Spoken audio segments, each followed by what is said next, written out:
Gustavo, a gente falava um pouco mais cedo sobre algumas coisas relativas à posição internacional e eu quero aproveitar, porque a gente no intervalo acabou conversando disso aqui, mas para trazer aqui um componente político. Porque nós estamos, e vamos tratar ainda no programa de hoje, sobre Mercosul, acordo União Europeia e Mercosul, um pouco mais tarde. Nós vamos trazer aqui um integrante da Esquema Business para a gente conversar um pouco sobre esse tema.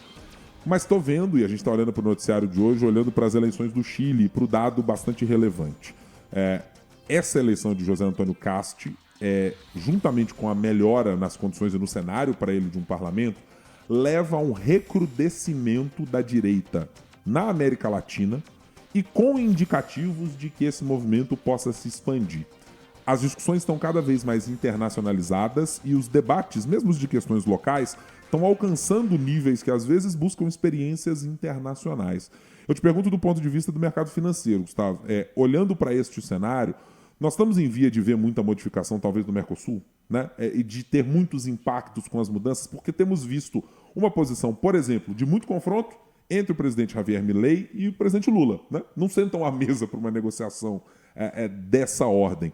Mas acho que com esse movimento de direita em crescimento, talvez o Brasil, na posição que está, vai ter também de se abrir um pouco mais para essa conversa ser mais aberta.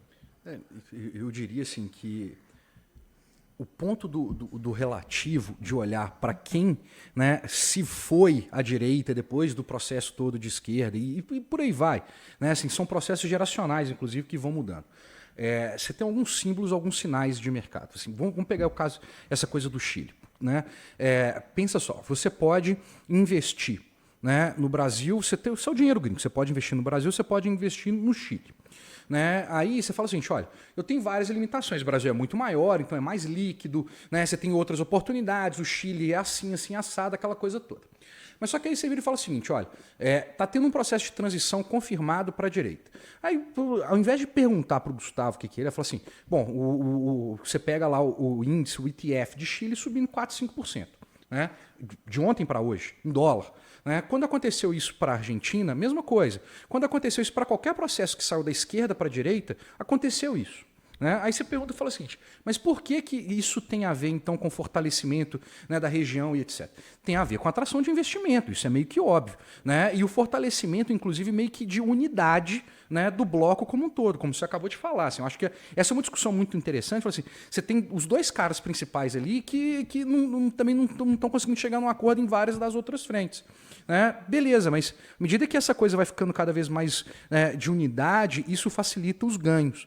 Né? Por exemplo, o Chile, inclusive, deve estar feliz com uma outra coisa. Né? O Chile é o maior produtor de cobre que tem no mundo. O cobre está batendo máximo atrás de máximo. Aí você fala assim, por quê?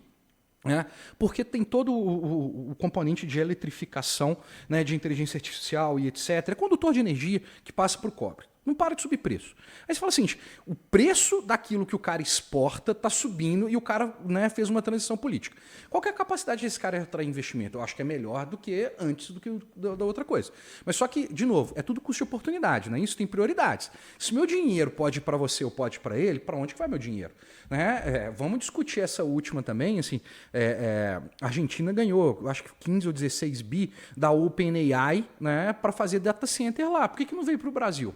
Acho que também tem uma outra discussão, né, que tem que vir por conta disso. Mas em relação a Mercosul, eu acho que o bloco, né, assim, primeiro que há muito tempo, né, ele é muito falho em várias outras coisas. Né? Você vai discutir com os caras muito mais experts que eu e etc. Né? Mas só que eu acho que parte do problema do Mercosul é que você não tem uma unidade no bloco, de fato. Né? E talvez assim, essa unidade possa estar chegando. Né? Você tem várias outras eleições, não só do Brasil, né? Você tem eleição na Colômbia, você tem esse processo agora em El Salvador, que assim, 2 candidatos de direita também, etc. Enfim, você tem várias dessas coisas. As economias são do mesmo tamanho? Não. O Brasil é o mais relevante? Claro que é o mais relevante.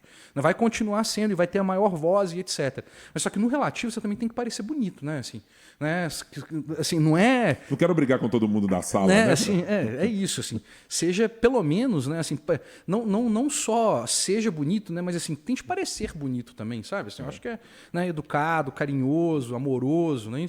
Né? Porque eu acho que, de novo, dinheiro é uma coisa de custo de oportunidade. Vai para quem merece mais. Gustavo, deixa eu trazer duas informações e numa delas eu quero tirar uma dúvida contigo. Estou falando de duas empresas locais. O Hospital Mater Dei definiu a sua data de pagamento de R$ 50 milhões em dividendos extraordinários, aprovado pela companhia no início deste mês.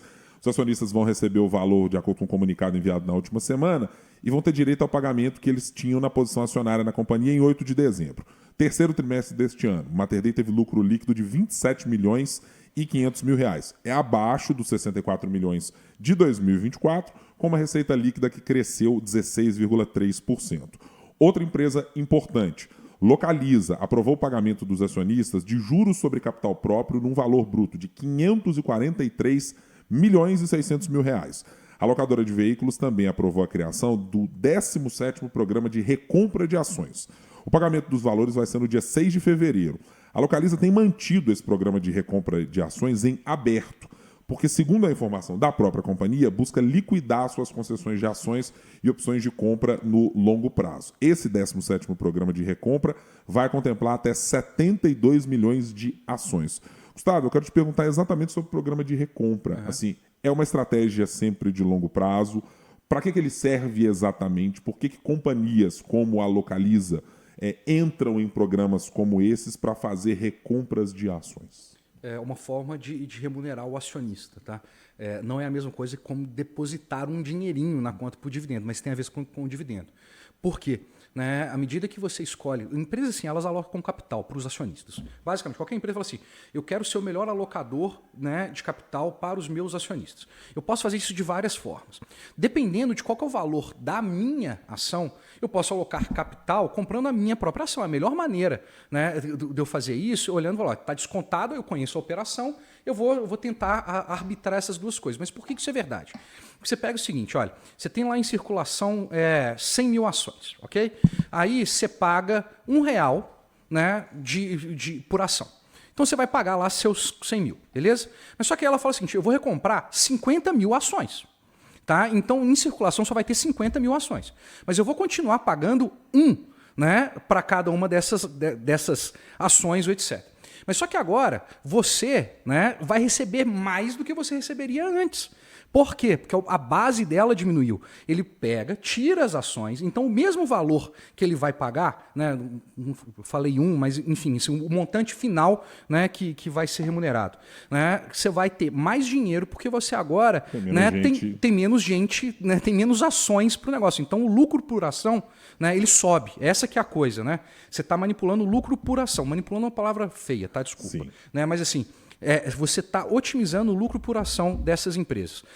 E é um processo ótimo de se fazer, né, na melhor maneira possível de alocação de capital. Quando você não tem outra forma de fazer isso, a melhor maneira é fazer isso. Né? Inclusive, se a gente estava discutindo de fluxo, uma das coisas que amparou muito o fluxo, né, das ações na Bolsa, isso desde o ano passado, né, foi o número de recompras. Né? Nunca na história do Ibovespa você teve tanta empresa recomprando as próprias ações. Porque estava tudo tão barato, você fala o seguinte, a melhor maneira que eu posso fazer é recomprar as ações, aumentar o lucro por ação, né, do meu acionista. Mas só que quando você faz isso, você é o comprador marginal. Você vira o comprador, você tem comprador. Né? E no final das contas as coisas sobem porque tem mais comprador do que tem vendedor. Né? Mas é uma maneira ótima de fazer e a Localiza também está fazendo uma outra coisa, que ela vai emitir ações preferenciais resgatáveis, né? Para poder também antecipar todo esse processo de isenção de imposto de renda de dividendos, né? Que se avizinhou agora. Né? Mas eu acho que é isso. Show de bola. Gustavo, um abraço. Amanhã a gente volta a se falar. Um abraço, pessoal.